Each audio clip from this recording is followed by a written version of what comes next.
So Synth Riders sees you. Well, God, where to start? It's a dancing rhythm game where you have to reach out and hit the notes as they appear on screen in front of you. So they're constantly coming down a track. You have to use your left hand or your right hand to touch them, depending on what colour they're in.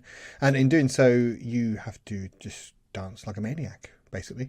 And you dance in time with the music, the beats that you have to hit the beats as they hit. You're doing it in time with the music, and it generally combines to make you feel incredibly cool, whilst in real life you look like a complete and utter idiot.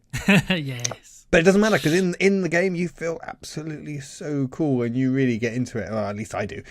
I can really get into Me it, too. and I'll kind of embellish it. I'll kind of be sort of head bopping along as well, despite not needing to and stuff. Just really getting into time with the music and things. And the stages that you're doing this in, you can do any of the tracks in any of the stages. So it doesn't really, the stages aren't linked to the tracks anyway, but they are very epic environments that you're in. Some very sort of Tron-esque, futuristic cityscape, very, I don't know, kind of 80s vision of the future kind of thing. Yeah, It's how I it has describe that it. feeling. Yeah, okay, I'm glad you got what I ment there. Sometimes I'll start a new one and I'll be just looking around in awe at it all and just trying to take it all in, and then I'm like, oh shit, here come the beats. So I've got to concentrate on this. And when you are playing, you do have to get really in the zone and focus on the beats and stuff. And it's only when you're doing a kind of a long rail that you can just sort of grind along with your beat, that you can just pause and just look around for a minute until you get to the end of the beat that you're on. But it's the track listing there's so many tracks on there. I think it's about 50 or 60 odd tracks that you get with the game, and then I think there's the same again as DLC. So the selection you get, they're all original music, so not bands that you'd have heard of that are in the game initially, but they're all sorts of songs. I mean, there's lots of different genres in there. I keep looking for all the 80s power ballads and going along with those. Can't beat a good power ballad. Yeah, and there's one of the songs that I just have in my head. Every time I play this game, I have the song in my head all the next day, which must be a sign of just the music is really good, and I really like it. The tracks are all really good and original. But then you can download lots of tracks as well. So the version of the game that I've got has all of the Gorillaz tracks. So if you're a fan of Gorillaz, the band, it's got lots of tracks from them in it. There's songs you can download from the Offspring. There's some violin lady that you've got some tracks by that you said pretty good. But the big draw for me and the downloadable tracks are songs by Muse. So I've downloaded a few of those, and they're really good. I wish I think I might have to buy the whole pack of them, because I'd happily just play this game and just play the Muse tracks on Yeah. it. So it's very much, this is the nearest we can get to Beat Saber, as far as I understand. I've not played For Beat now, Saber. yes. For now, yeah, and this looks, I don't know, Beat Saber it's the same sort of rhythm dancing action kind of game, but this looks cooler to me. There's a bit more going on with this, and I don't know. I mean, obviously, I'm looking forward to trying Beat Saber for the first time as well. But it's going to have struggled to. I'm going to be impressed if it's more enjoyable than this. And I would say this is probably my favourite game that I have played so far in terms of how much fun I have with it. And it's only sort of thing I want to play for 5-10 minutes in between other things, because it's just enough to just jump in, play a couple of tracks. But it's just the feeling it gives you, it's such a, really just wakes you up, and just big grin, energetic. It's not so energetic you get all hot and sweaty, which is what I like about it. It's not so energetic that you just go, oh God, I can't do anymore. I can't. But just after you've done a couple of it, that's great. You get really in the mood for it. It's a really good warm up game to play, and then I can jump into another game. So I'm really enjoying it. There's lots of different genres of music on there. It looks amazing. It's very, very slick. It's also a great game that you can give to other people that don't play games. No one needs any skill in sort of gaming skill to be able to play this game. My wife has been playing it. She really likes doing it. She never picked up a regular controller, but she really likes playing this, and she really enjoys it as well. So it's very highly recommended. It's only £16 for the base game, so you get a lot of tracks in that. You've got high score chasing, so you can global score leaderboards. You've got all your friends leaderboards. There's lots of different difficulty settings as well, so you can look at all the tracks. Some of them have got different beats per minute, and then you can do easy, like normal, hard, and then master. I think there's a novice as well. So there's lots of difficulty settings, so you can make it. You can pick a difficulty setting and find the sort of speed of track that works for you. And there's different modes as well. You can play it, so you get scored for if you hit the beat, and if you hit it really hard, you get more points rather than just hitting it in time. And obviously you get the combos as well. And if you can get a perfect one where you don't miss a single beat, it's incredibly satisfying.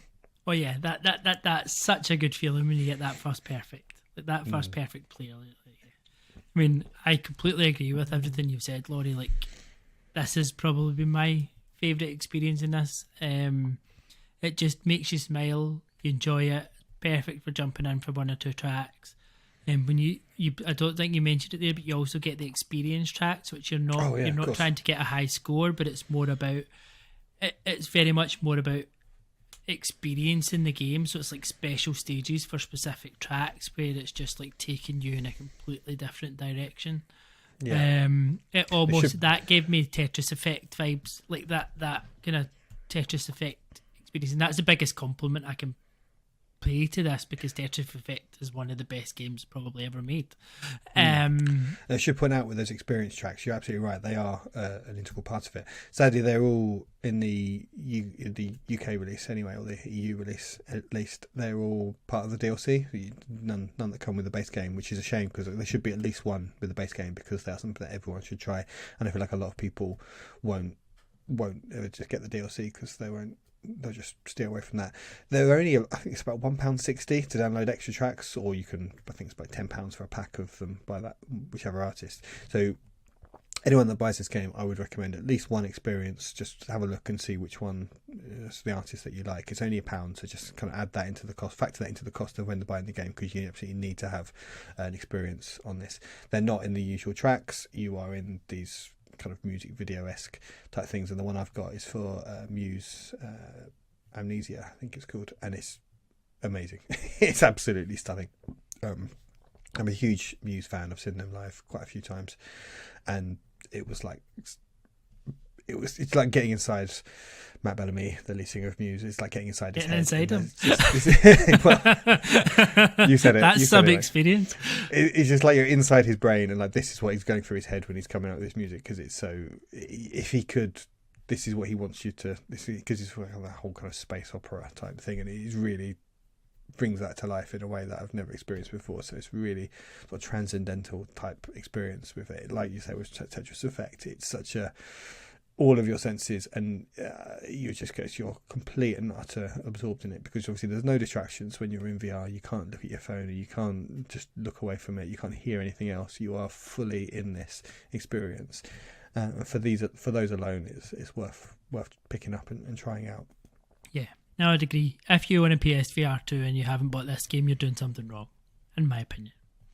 I have two key criticism of it though. First one, there's no Coldplay, and I've told the developers that they need to sort that. So I have tweeted them and said we need Coldplay in this game. They asked me what songs I wanted. I told them, so I'm fully expecting them to appear now. They better. Mm-hmm. Yeah, I didn't. I mean, some of the stuff could work, I suppose. I could see how some of it would work. I gave them songs that would work. Yeah. So they just need to do it. And there's no sort of story or campaign mode. That's probably my key. I would really appreciate something that just takes you through the game. Like, I know you can just go back and pick another, even if it just continued and like kind of gave you something like to make it.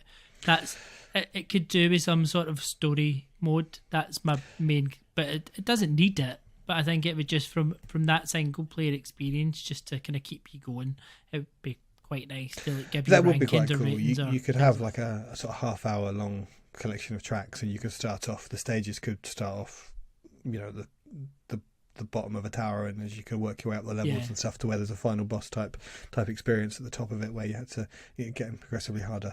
So I could see how they could create a campaign. They could integrate these mechanics into a campaign. So maybe for Synth Riders 2, maybe tweet them and tell them that idea as well, Alex, and maybe they'll give you a campaign and Coldplay, the two C's.